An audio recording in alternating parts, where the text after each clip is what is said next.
Why I haven't worked a job since 2021, bro.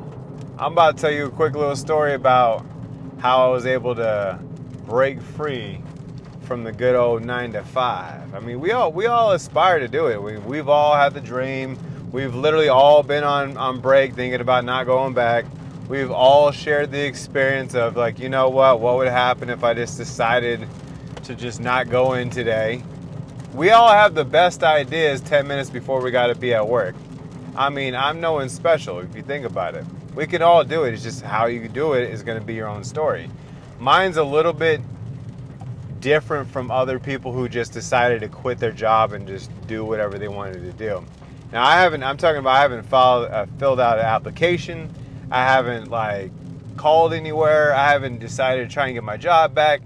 It's been a really long time since I've clocked in anywhere, literally anywhere. And the reason for doing that is obvious. We all know it. I don't need to explain to you why I quit my job, why you quit your job. We all know why we do, because jobs suck and jobs will drain you of everything you got. And we're always told, well, do what you love and go out there and try and invest in that and you'll be able to get it. Well, when you've already worked 8 to 10 hours of being mentally drained no matter what you're doing, or physically drained depending on what you're doing. Me was mentally drained because I was on the phone all the time. So I used to work at a telemarketing / inbound customer service place, and that's a whole nother story for another time. But I would always come home and be completely drained. Now, during this time, the whole pandemic had went on and did what it did. And I had been inside of a closet for like the next 6 months. I was inside of this closet. Like, I'd built this little office inside of the closet, and I would sit there and talk to people about whatever all day. And I'll tell you, like I said, I'll tell you that story in a little bit. Like, not today, another day from now. The reason why I've been able to not have to go back to a job, it's not just because of having to do Instacart or having to do Uber Eats or any of these other gig apps. It hasn't really been because of that. That's actually recent. It's up to probably about 3 or 4 months now I've been doing this. Well, actually, no, I'd say, yeah, four solid months I've been doing this. So it's not been that's been paying the bills. Look, what's been paying the bills? Multiple hustles. That's how you get things done. We're going to start from what I started off doing, how I kind of stepped myself off the ladder, right? So my mom, she used to do estate sales, and I had no idea what an estate sale even was. I had been to one a long time ago, but I really didn't remember what it was or how to even set one up. And she, out of nowhere, wanted to be that person, and I was kind of like, wow, like, why would you want to be a person that did the estate sales? But hey, it was lucrative. But she had almost broke her foot from stepping off one of these ledges wrong, because every house has different lighting. Every house has a different lighting to it. So this lighting had looked a certain way, and she missed the step and nearly broke her leg. So she had called me like, hey, do you want to come out and help me with these estate sales? And at first I was like, of course not. I mean, I'm working this job. I have a whole family I got to support and all this other stuff. But I knew she really needed help. So I backed down off of that. I said, you know what? I'll go ahead and do it. So yeah, the phone died. Sorry about that. This is a whole nother day. But let's continue with the story. All right, gosh. By any means necessary, guys. By any means necessary. So estate sales, essentially someone dies, someone's moving, downsizing, whatever.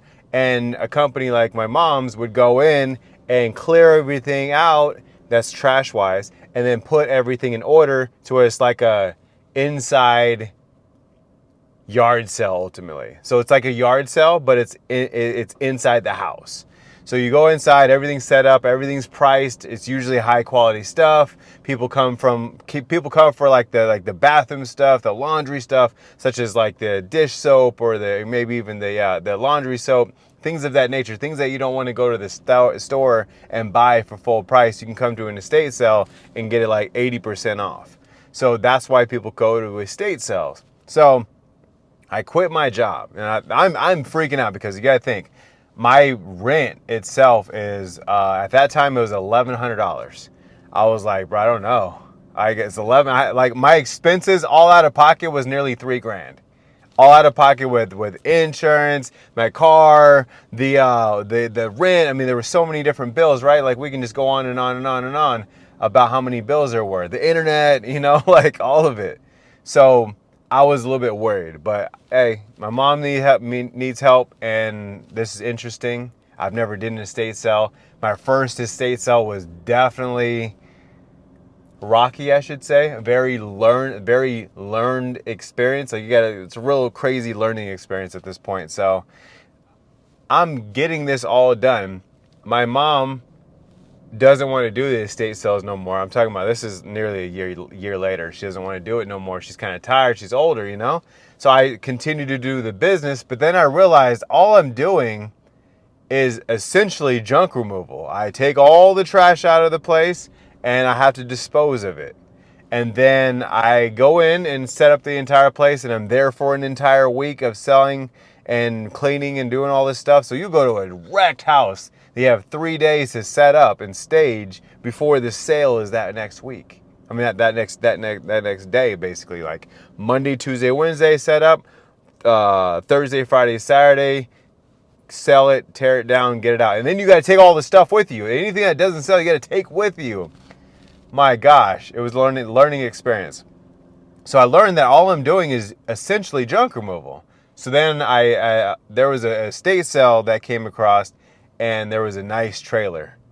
I was like, oh, I'm buying that trailer. So I ended up purchasing the trailer from the owner before the sale even started, and now I have a 15-foot trailer.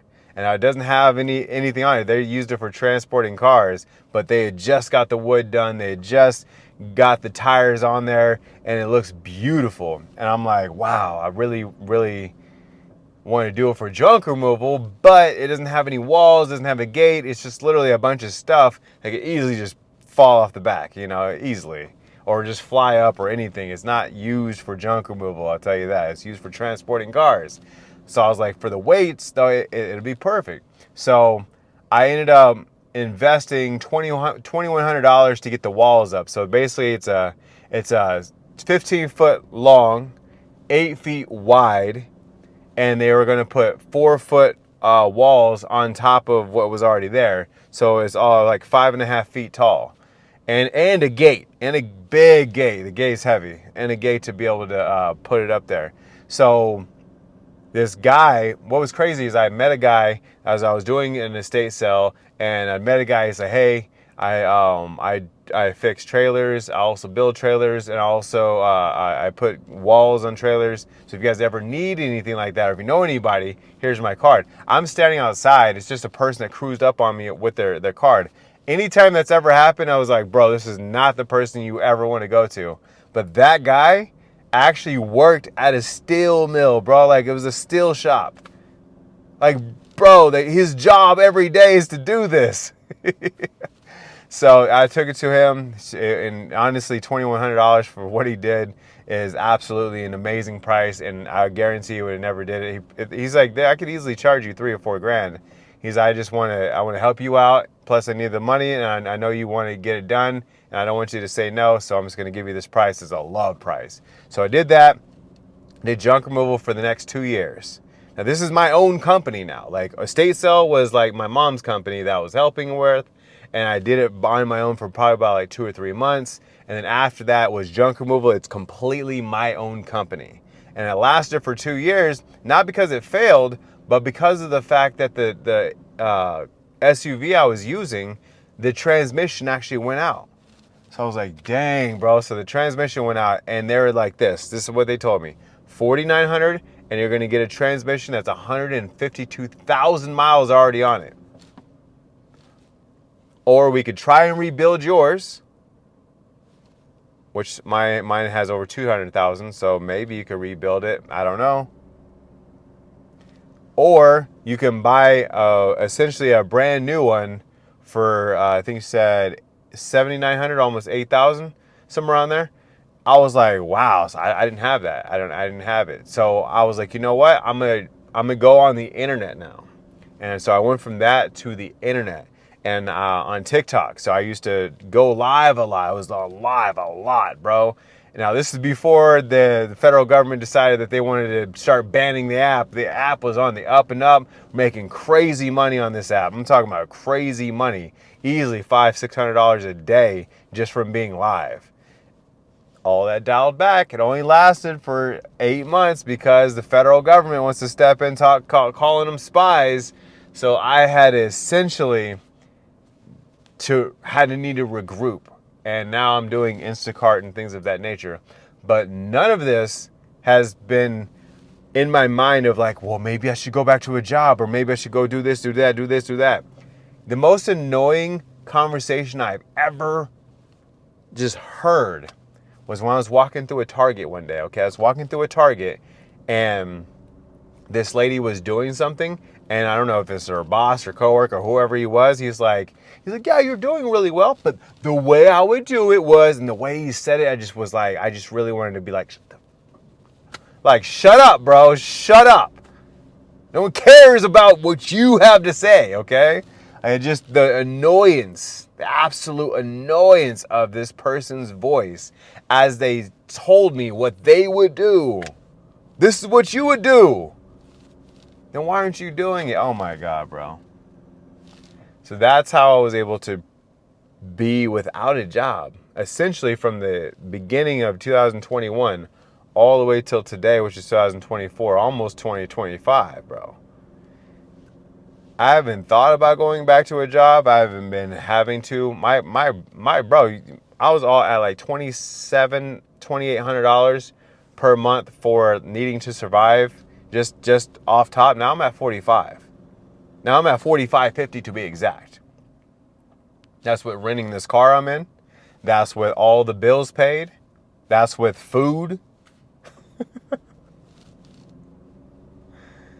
And if I could do it, you could do it too, baby. Let's go. But trust me, somebody got to work. Somebody got to work because the robots are on the way. The robots are on the way to take this job I'm currently doing.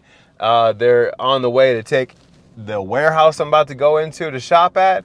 Bro, they're going to take over. You just got to figure out a way to be a part of the process instead of being a part of what you just know. Like, oh, I'm a mechanic. Oh, that's all I know. Blah, blah, blah. Well, you need to learn something new because a robot could easily do what you do like that and faster. And all your years of experience out the door. That's why electric vehicles are being downed by every mechanic that you can speak of, because they don't want that to be the next thing, because that threatens their way of life. Trust me, mechanics are crazy. You don't want a mechanic that goes broke trying to feed his family, because that's a psychopath. All right, guys. Yeah. Drop a comment below. I pick a comment out of every single video. Obviously, this is my first video doing this. So I'm going to pick out, from here on out, I'm going to pick out a comment from down below, and I will answer whatever question. I don't answer questions in the comments. I don't comment back to anybody.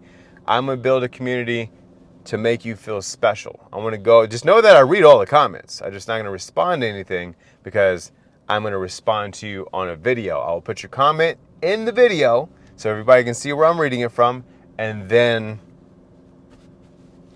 you know what I'm saying, make you feel special. Also, if you could definitely do me a favor and subscribe. I appreciate you, dog. Peace!